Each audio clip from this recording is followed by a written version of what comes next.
चूड़ियों का संबंध सीधा ही हमारे सुहाग से है। आप समझ रही हैं मेरी इन बातों को। चूड़ियों के विषय पे आज मैं कुछ बातें आपसे करने वाली हूँ जो कि कितना जरूरी है। देखिए, चूड़ियां जब पुरानी हो जाती हैं तो उसका हमें क्या करना है, चूड़ियां हमें किस दिन पहनना है, चूड़ियों से संबंधित सभी बातें आज हम इस वीडियो में करेंगे। तो राधे राधे मित्रों, मैं हूँ रीना शुक्ला और मेरे चैनल मेरो वृंदावन में आप सभी का स्वागत है। तो देखिए, चूड़ियों का संबंध तो सीधा हमारे सुहाग से है।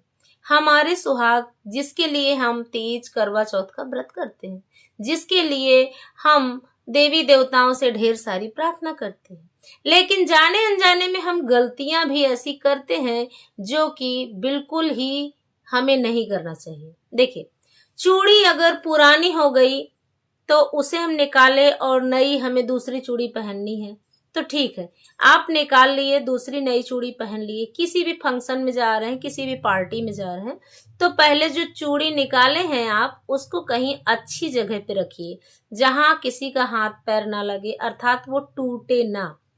उसे किसी को भी आप दान में नहीं देंगे। दूसरी बात क्या है, चूड़ी हमेशा ही दोनों हाथ में बराबर नहीं पहननी चाहिए। एक हाथ में आप ज्यादा पहनेंगे और एक हाथ में आप कम पहनेंगे, बराबर क्वांटिटी में आप चूड़ी नहीं पहनेंगे, ये बिल्कुल अशुभ है। चूड़ियां आपको लोहे की या फिर जो आजकल मेटल वगैरह की आती है, केवल ये अकेले नहीं पहनना है। आजकल फैशन इतना ज्यादा बढ़ गया है कि हम लोग ये मेटल की चूड़ियां पहनते हैं, लेकिन आपको ध्यान इसमें रखना है कि उस मेटल की चूड़ी में आपको कांच की एक या दो चूड़ी जरूर पहननी है। ऐसा नहीं कि केवल मेटल आप पहने रहिए, कोई स्टोन वर्क वाला कोई कंगन पहन के रखिए, पहनिए। मैं आधुनिकता इतनी ज्यादा है इसके लिए मना नहीं करूंगी कि आप मत पहनिए, बिल्कुल पहनिए, किसी भी फंक्शन में जा रहे हैं या घर पे ही, लेकिन उसके साथ एक या दो फिर कांच की चूड़ी आप जरूर लगा के रखिए। अपने हाथ में अगर आप चूड़ी पहने हुए हैं तो फिर वो चूड़ियां जैसे कोई भी घर में है, जैसे कि ननद हो गई या फिर भाभी हो गई, कोई भी है तो सहेली हो गई, अगर उसके हाथ में चूड़ी नहीं है तो आप अपने हाथ से डायरेक्ट उतार कर उसको चूड़ी नहीं देंगी, नहीं पहनाएंगी, ये भी गलत है। देखिए, गलत तरीके से किया हुआ कोई भी काम का परिणाम अच्छा नहीं होता। हम अपने पति की उम्र आधा उसको दे दे रहे हैं, देखिए, तो ये बिल्कुल गलत है। उसके पति को, आपके पति की उम्र जो है उसके पति को लग जाने वाली है, इसलिए हाथों से चूड़ियां निकाल कर ऐसे नहीं दिया जाता। हाँ, आपको देने की इच्छा है, बिल्कुल मार्केट से खरीदिए, चूड़ियों का दान करना चाहिए।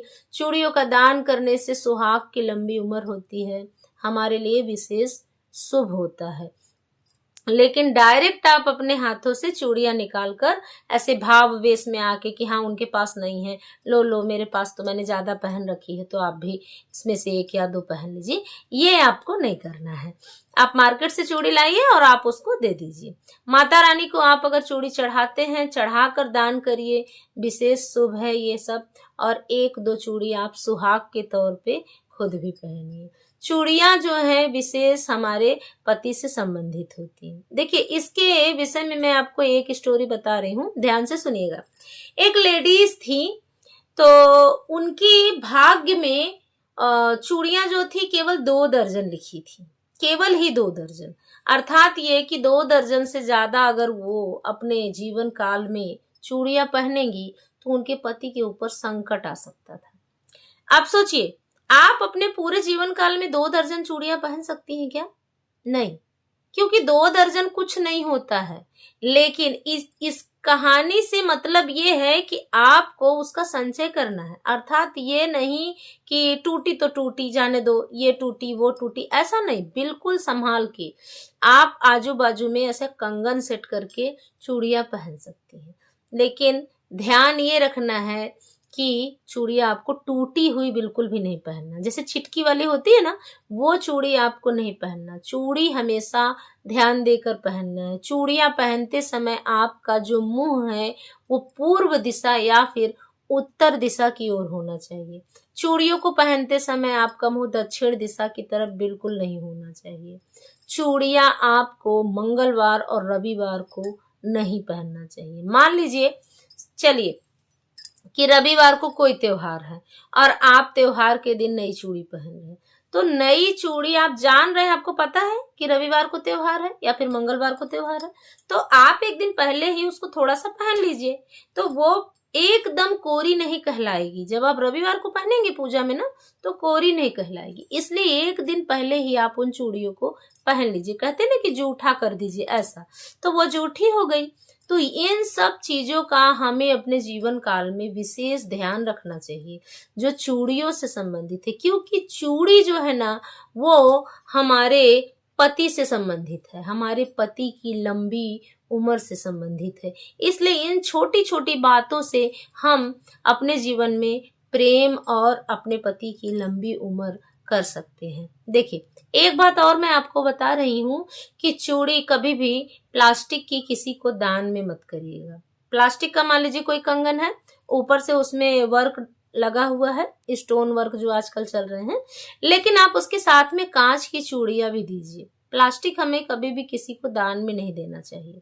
आप दे रहे हैं अच्छी बात है, लेकिन साथ में ज्यादा अगर नहीं है तो 5-6 चूड़ियों का सेट उसमें आप मिला करके दीजिए।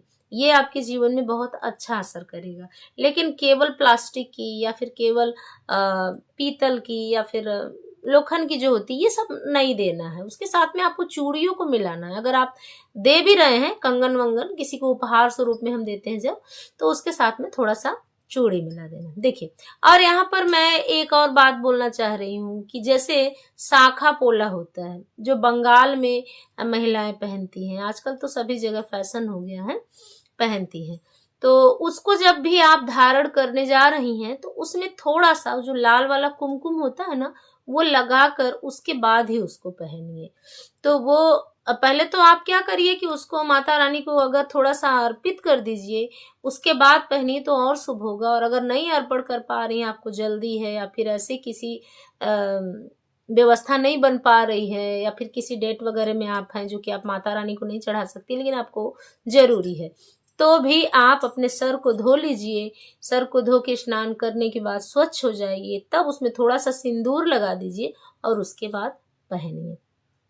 तो हमारे पति की उम्र लंबी होती है और हमारे जीवन में ढेर सारी सुख सुविधाएं और समृद्धि भी आती है।